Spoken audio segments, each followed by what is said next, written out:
রাস্তার বেহাল অবস্থা নিয়ে সরব হয়েছেন টোটো চালকেরা। আমাদের একটাই উদ্দেশ্য, আমাদের এই যে রাস্তার বেহাল অবস্থা, এই রাস্তায় জনজীবন অতিষ্ঠ হয়ে পড়েছে, গাড়ি চলা দায় হয়ে গেছে। পঞ্চায়েত অফিসের সামনে টোটো গাড়ি লাগিয়ে রাস্তা অবরোধ করে বিক্ষোভ দেখালেন টোটো ব্যবসায়ীরা। টোটো চালকদের দাবি, রাস্তার বেহাল অবস্থা নিয়ে গড্ডা গ্রাম পঞ্চায়েত অফিসে বারংবার বলা সত্ত্বেও কোনো কাজ হয়নি। যে কোনো সময় টোটো গাড়ি উল্টে গিয়ে ঘটে যেতে পারে বড়সড় দুর্ঘটনা। তাই আমরা সমস্ত টোটো ভ্যানওয়ালা মিলে পঞ্চায়েত অফিসের সামনে রাস্তার মধ্যে গাড়ি লাগিয়ে রাস্তা অবরোধ করি। আপনার মাছের ব্যবসা করে আমার মাছ সব পচে যেয়েছে, আপনার 2 ঘন্টা দাঁড়িয়ে আছে, আপনার মাছ সব পচে যেয়েছে, রাস্তা জাম আপনার। আচ্ছা, কি দেখলেন এখানে? রাস্তা আপনার বিশাল খারাপ আপনার। টোটো চালকদের কাছ থেকে জানতে পারা যায়, মুর্শিদাবাদ জেলা ভরতপুর থানার অন্তর্গত গড্ডা গ্রামে দীর্ঘদিনের অভিযোগ, বৈদ্যনাথপুর মোড় থেকে শুরু করে গড্ডা সিংহারি, শ্যামপুর, চাচুয়া, কাশীপুর, সুলতানপুর পর্যন্ত প্রায় 9 কিলোমিটার এই রাস্তার সম্প্রসারণের দাবি জানিয়ে আসছি, কিন্তু এখনো পর্যন্ত কোনো কাজ হয়নি। পঞ্চায়েত অফিসে রাস্তার অভিযোগ নিয়ে গেলে প্রতিশ্রুতি ছাড়া আর কিছুই মেলে না। তাই আমরা সবাই মিলে ঠিক করি, টোটো গাড়িগুলি নিয়ে গিয়ে পঞ্চায়েত অফিসের সামনে রাস্তা অবরোধ করে বিক্ষোভ দেখাবো। মঙ্গলবার সেই মতন টোটো গাড়িগুলি নিয়ে গিয়ে সকাল 8টা থেকে চলে আমাদের এই অবরোধ।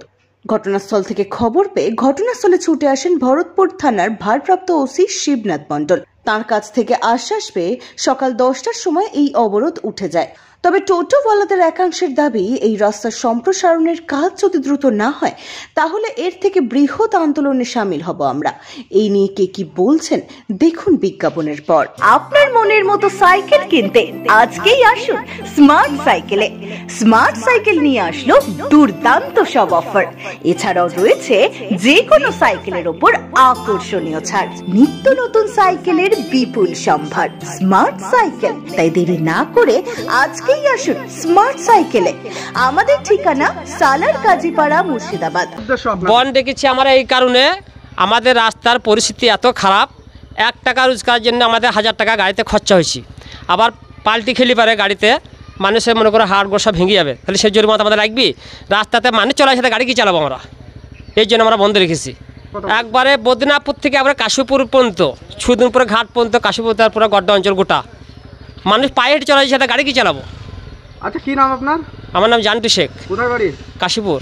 কি চাইছেন? আমার চাষি যে অঞ্চল থেকে আমাদের গাড়ি চলার মতন রাস্তা করে দেখ, বুঝতে পারলেন তো? এই অবরোধ কদিন চলবে? যতদিন ওই অঞ্চল থেকে রাস্তা না করে ততদিন আমাদের চলবে অবরোধ, গাড়ি থাকবে এখানে লেগে, এইভাবে আমরা চালাবো না গাড়ি। কি বলবো, রাস্তাঘাটের সমস্যা বলবো, আবার কি বলবো, বাড়ি ছোনা বাড়ি। সকাল থেকে তো 8টা বাজে বাচ্চাটাকে নিয়ে হাঁটতে গেলাম ব্যাংকে। প্রত্যেক দিন তো একই ঘটনা হচ্ছে, আর প্রত্যেক বছর ভোটের আগে রাস্তা হয়ে যাবে করে সান্ত্বনা দেওয়া হচ্ছে মানুষ। কি চাইছেন? কি চাইবো, প্রত্যেকটা রাস্তাঘাট হোক, বাচ্চারা ভালোভাবে স্কুল যাক। আচ্ছা, বলছি এই যে রাস্তার পরিস্থিতি, দুর্ঘটনা ঘটতে পারে তো? হ্যাঁ, এখনই অ্যাক্সিডেন্ট হয়ে মানুষ ইয়ে হতে পারে, কেউ মারা যেতে পারে, কেউ বা হসপিটালে ভর্তি হতে পারে, বাচ্চারা স্কুল যেতে পারছে না। সেগুলো তো দেখা দরকার, জনগণকেও দেখতে হবে, যারা প্রধানমন্ত্রী হয়ে চেয়ারে বসে আছে তাদেরকেও দেখতে হবে। আজকে টোটো ভাইরা একটা গাড়ি নিয়ে যেতে পারছে না, তারা কি আমরা ঠিক হবে বসে বসে? কি নাম আপনার? মনিকা ঘোষ। কোথায় বাড়ি আপনার? বাড়ি ছোনা। কি চাইছেন? বলবো, আমাদের এই রাস্তা প্রচণ্ড খারাপ, ঠেঙে জল জমে আছে, 1 হাঁটু গর্ত হয়ে গেছে, আমরা গ্রাম থেকে বেরোতে পারছি না। তা একটা যদি ডেলিভারি পেশেন্ট নিয়ে যায়, তা সে তো পৌঁছাতেই পারবে না, যেতেই তো রাস্তাতেই ডেলিভারি হয়ে যাবে। তা একটা ইমার্জেন্সি ডাক্তার, কোনো পেশেন্টের যদি অসুখ বিসুখ হয়, তা ডাক্তার নিয়ে যেতে পারছে না। ছেলেপিলে যদি স্কুলের বাচ্চারা স্কুল যেতে পারছে না, আমাদের সাইকেল নিয়ে যেতে পারছে না। হ্যাঁ, একটা স্কুলে গাড়ি ঢুকছে না গ্রামে। হ্যাঁ, এটা আমাদের কাশীপুর গ্রাম, ঠিক আছে, গড্ডা অঞ্চল।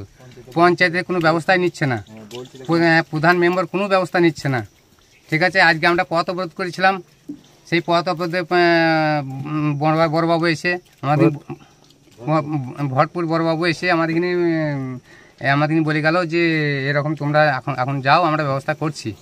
তা দেখাই যাক বড়বাবু কি ব্যবস্থা নিচ্ছে। হ্যাঁ, নাইলে আমরা 1 সপ্তাহ দেখবো, 1 সপ্তাহ পরে আমরা আবার পথ অবরোধ করবো।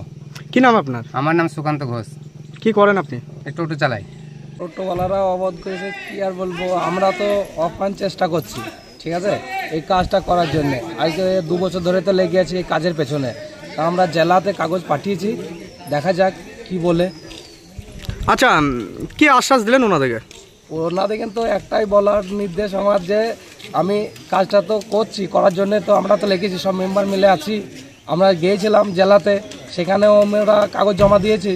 আবার জেলার প্রেসিডেন্টের কাজ গিয়েছিলাম, সেখানেও দিয়েছি। বিডিও সাহেবকে একটা চিঠি করা হয়েছে, বিডিও সাহেব চিঠি করেছে, আমি বসেছিলাম সেখানে। কতদিন থেকে রাস্তা খারাপ? রাস্তা তো আমরা খারাপ আছে, আমি 2 বছর হলো এখন বসলাম পঞ্চায়েতে। এর আগে থেকেই তো রাস্তা খারাপ ছিল, তখন তো কিছুই হয়নি। তবুও আমরা দেখছি, চেষ্টা করছি এখন। আচ্ছা, কতদিন নাগাদ হবে মনে হচ্ছে আপনার? দেখাই যাক। এটা তো আমাদের পঞ্চায়েতের রাস্তা না, এটা জেলা পরিষদের রাস্তা। দেখছি কি করা যায়। বলছি, আরও একটা অভিযোগ করছে দাদা, যে পঞ্চায়েত 11টা, 11:30, 12টা ছাড়া খুলছে না। আমরা কাদেরকে জানাবো? কি বলবেন এই বিষয় নিয়ে? না, আমাদের তো 11টা পঞ্চায়েত খোলে না, আমাদের 10:30টার সময় পঞ্চায়েত খোলা হয়। কি নাম আপনার? নাসিরুল শেখ। আর ডিজিগ্রেশন? গড্ডা প্রধানের হাসবেন্ড।